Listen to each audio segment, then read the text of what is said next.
Hey, what's up guys? It's Spooky, and welcome back to the channel. Tonight's video is creepy fall horror stories. So all that I ask is you grab some apple cider, maybe some hot tea, sit back, relax, and let me tell you some scary stories. Let's begin.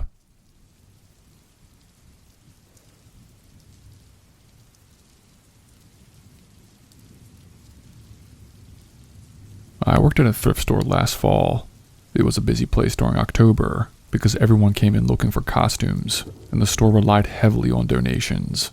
People dropped off bags of clothing all day, and it was my job, along with a few others, to sort through them in the back before putting things on the floor. Most of the time, it was boring work. You'd see the same cheap costumes over and over. Kid superhero outfits, worn-out masks, witches' hats, nothing exciting really. One night, not long before Halloween, I was scheduled to close with another employee named Kelsey. She was up front, handling the last customers, and I was in the back, going through donations. Around 8:30, I heard the bell ring by the back door where people drop off the bags. I walked over and saw a large black trash bag sitting just inside the door.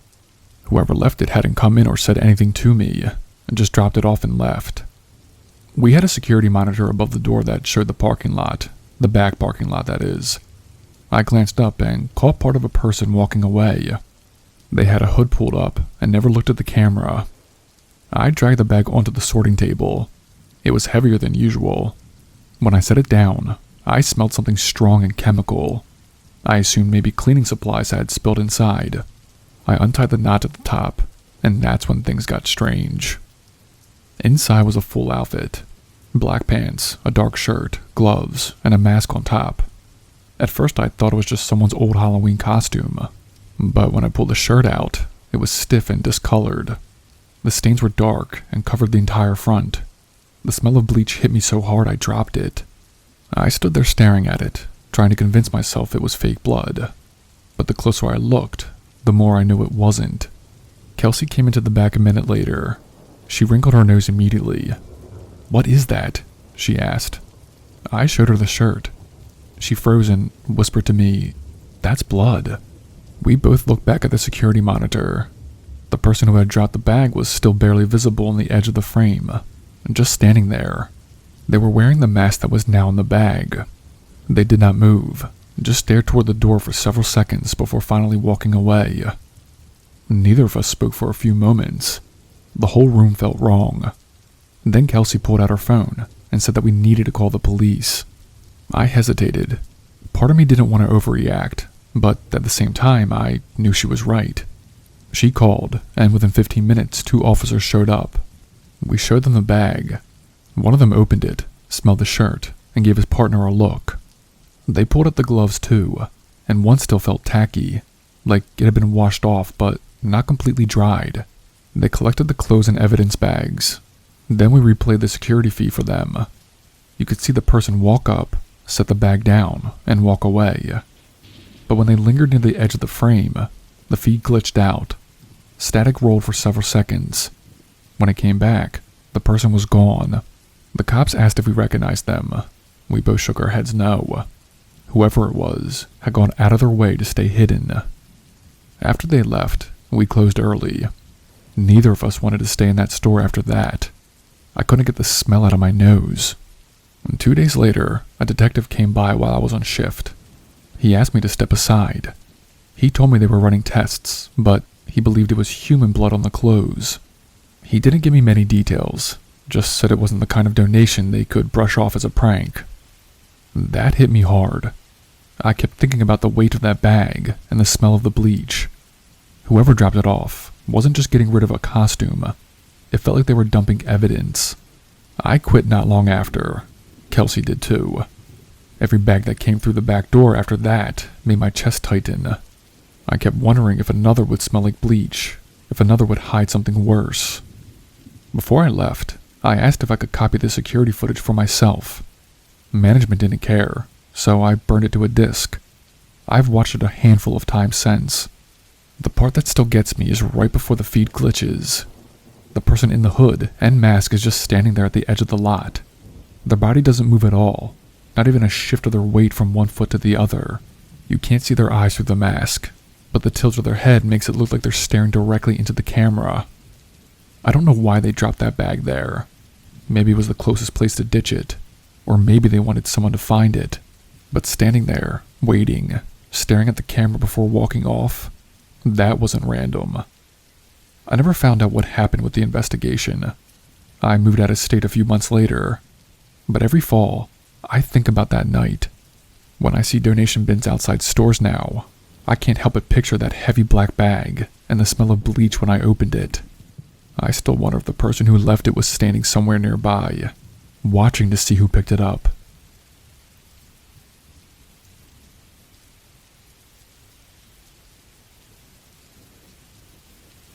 I grew up in a small town where fall was the one season everyone looked forward to. Halloween was huge, but even outside of that, we all made the most of the weather. Leaf piles were a big thing in my neighborhood. We'd rake them into massive stacks in yards, sometimes even in the street, and run full speed to dive in. It sounds childish now, but back then, it was the highlight of the season. This happened in October when I was 15. My best friend, Ryan, and I were helping his little brother rake leaves into their front yard. They had one of the bigger yards on the block, and we wanted to see how massive we could make the pile. By the time we were done, it was taller than both of us, probably 5 or 6 feet high. His brother kept begging us to let him jump in first, but we decided we'd try it out first just to make sure it was safe. Ryan ran first. He sprinted down the yard and launched into the pile, disappearing completely. He came up laughing, leaves stuck to his hoodie, and told me it was perfect. I took my turn after him, landing soft in the middle. It was just leaves, nothing else. We went inside for a little while after that. When we came back out later on, the pile was even bigger. Ryan's dad had raked the backyard and added the rest to it. By then it was starting to get dark, and the air smelled like wood smoke from a neighbor's fire. Ryan's little brother begged us to go again, and we finally told him he could go first this time. I'll never forget what happened next. He ran full speed at the pile, leapt into the air, and vanished into the leaves. The second he hit, there was a sound that did not belong. A sharp, splintering noise, followed by a scream that still rings in my ears when I think about it. Ryan and I rushed forward. His brother was crying, thrashing, blood already pooling under him. He was impaled through the thigh on a sharpened piece of wood. At first I thought it was just a stray branch we'd raked up, but when Ryan's dad came running out of the house, we realized it wasn't an accident. The wood wasn't natural. It was an old broom handle, the end sharpened to a point with a knife, and it wasn't the only one.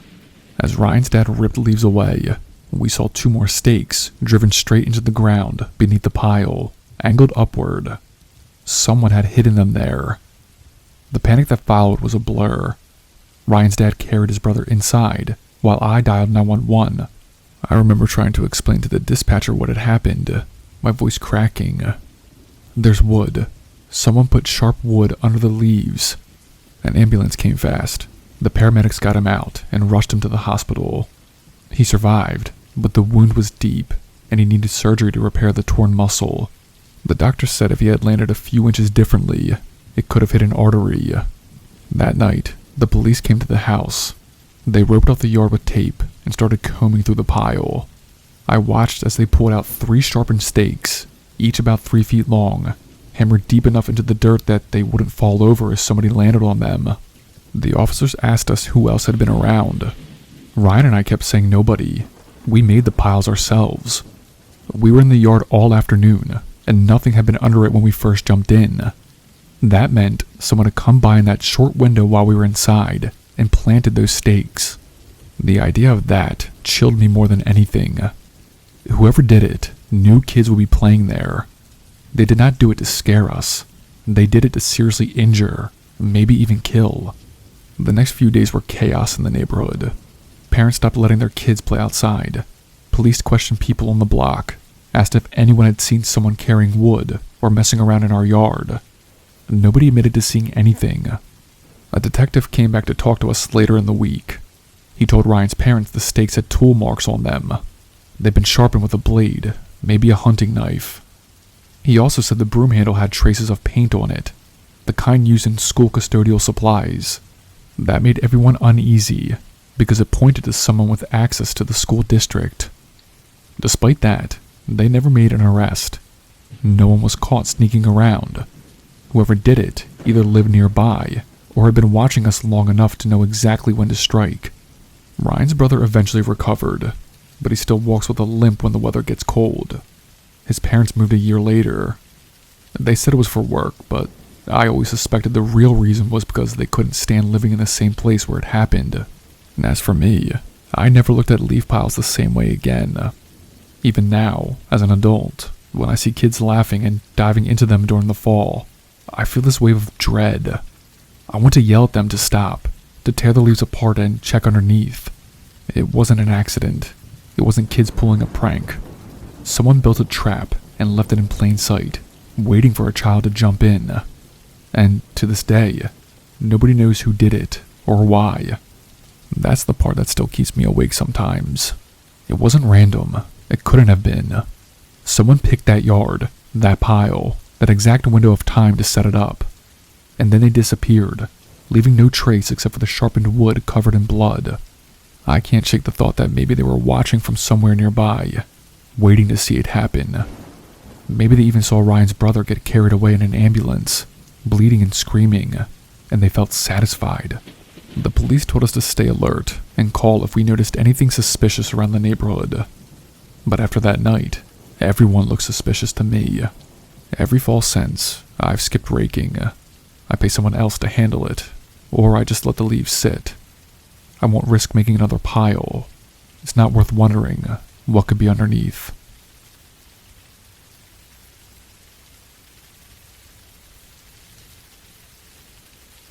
I went to the pumpkin festival in my town last October with a couple of friends. It wasn't something I normally got excited for, but they convinced me to come along because there was live music and a lot of food vendors. The streets were blocked off, and the whole downtown area was packed. Families were walking around with bags of kettle corn. Little kids carried those light-up toys, and the smell of fried dough hung in the air. It was crowded enough that we had to shuffle slowly through the main street. Everyone was shoulder to shoulder, bumping into each other. I remember holding hot cider in one hand and trying not to spill it as people brushed past. That's when it happened. Out of nowhere, I felt something press hard against my side, sharp enough that I thought at first someone had jammed me with an elbow. Before I could even react, the pain lit up and I realized it was not an elbow at all. The cup slipped out of my hand and cider splashed down my coat. When I looked down, blood was already spreading through my shirt. I froze. It did not feel real. My brain did not want to process it.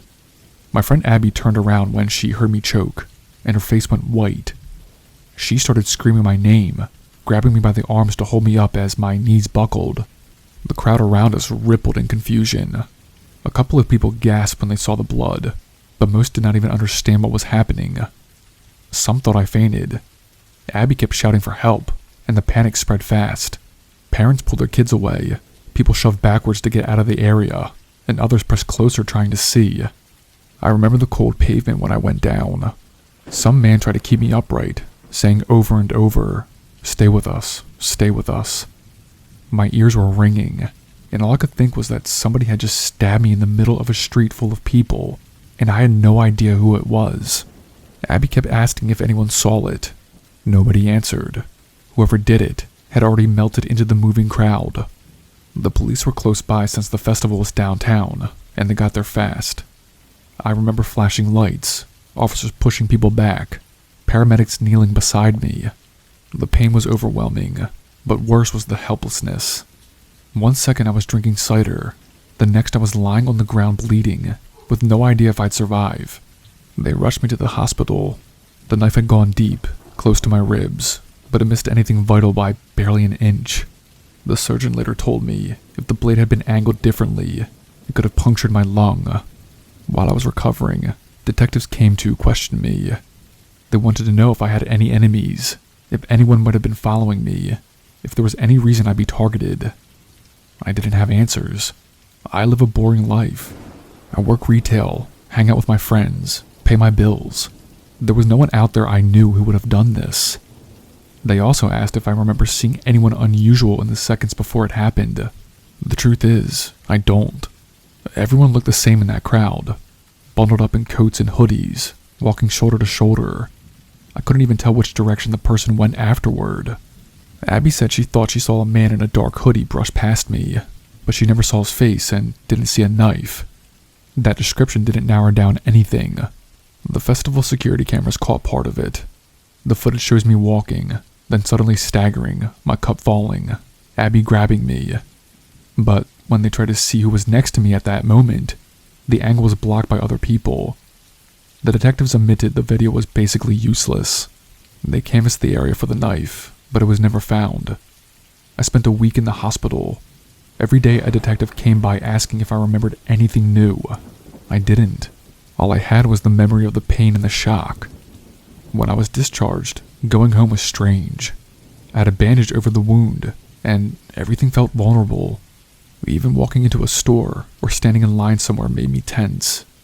I kept imagining someone brushing past me and pressing a blade into my side again. Months later, there have been no arrests. The police told me they can't even say for sure if I was targeted or if it was random. That's the part that unsettles me the most. If it was random, that means someone decided to stab a stranger in a crowd and walk away. If it wasn't random, then someone out there had been watching me. The scar's still there. I feel it every time the weather gets cold. It's not just physical. Being in crowds is impossible for me now. At the grocery store, if someone stands too close in the aisle, I have to leave. I avoid concerts, fairs, anything where people are packed shoulder to shoulder. The Pumpkin Festival came back this year. Abby texted me asking if I wanted to go. I did not even respond. I don't think I ever set foot in that place again. What gets me the most is the thought that whoever did it walked away into the night, maybe bought a cider or looked at pumpkins with the rest of the crowd, blending in like nothing had happened. They know what they did, and they're still out there. And me? I'll never look at crowds the same way again.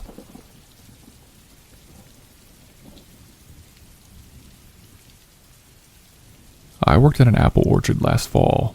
It was one of those family-owned places that turns into a big deal every October. People would drive out for the cider, hay rides, and pumpkin patches, and on weekends it was slammed with families.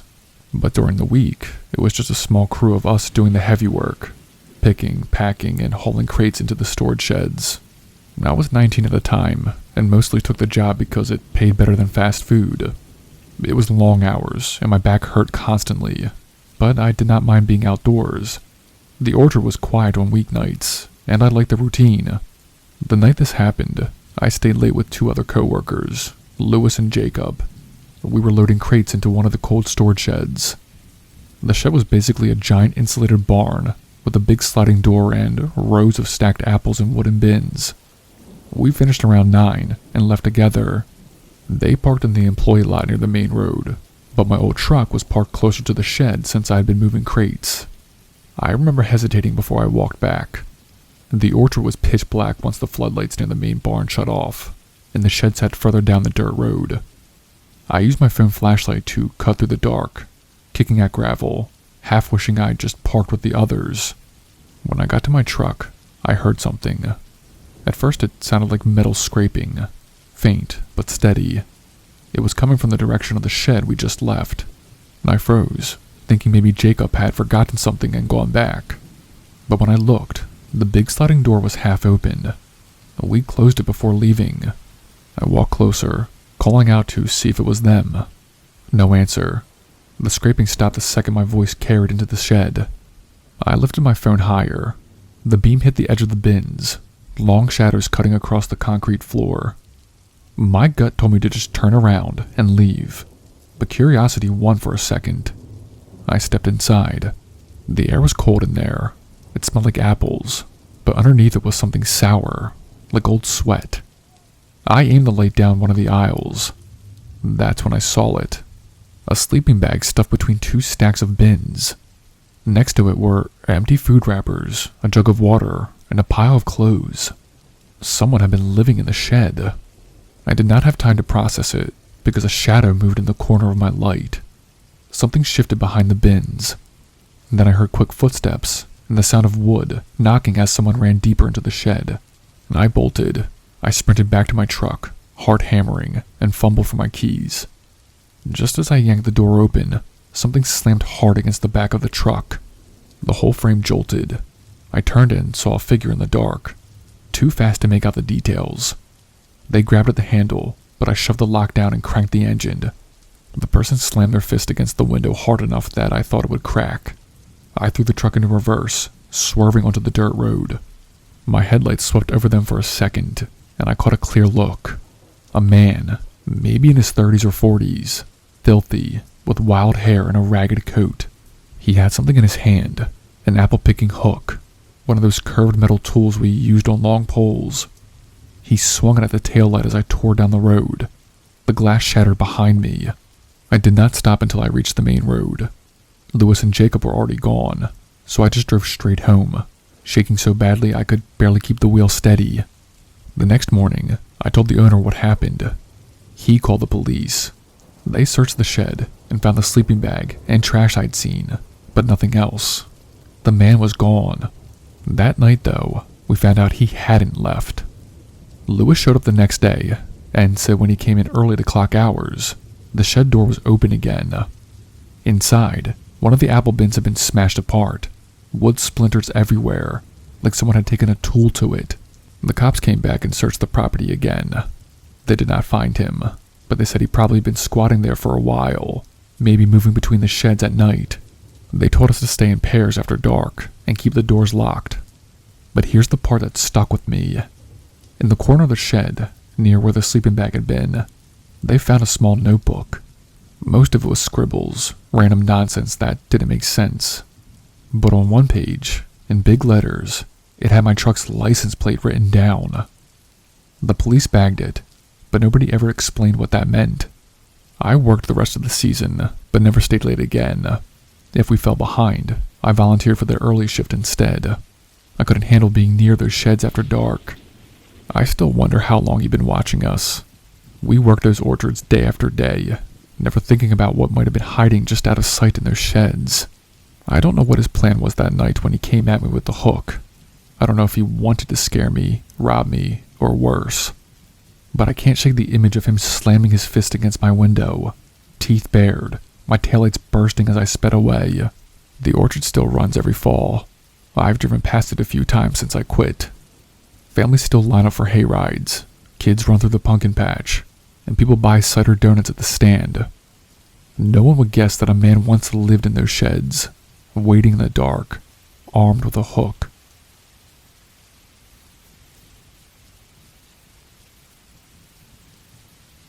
Hey, what's up guys? It's Spooky. I hope you enjoyed the video, and if you did, be sure to like it, comment on the video, and subscribe to the channel if you haven't already. Also, check me out on Patreon. I like to hang out there a lot. And as always, stay safe out there guys, and stay spooky.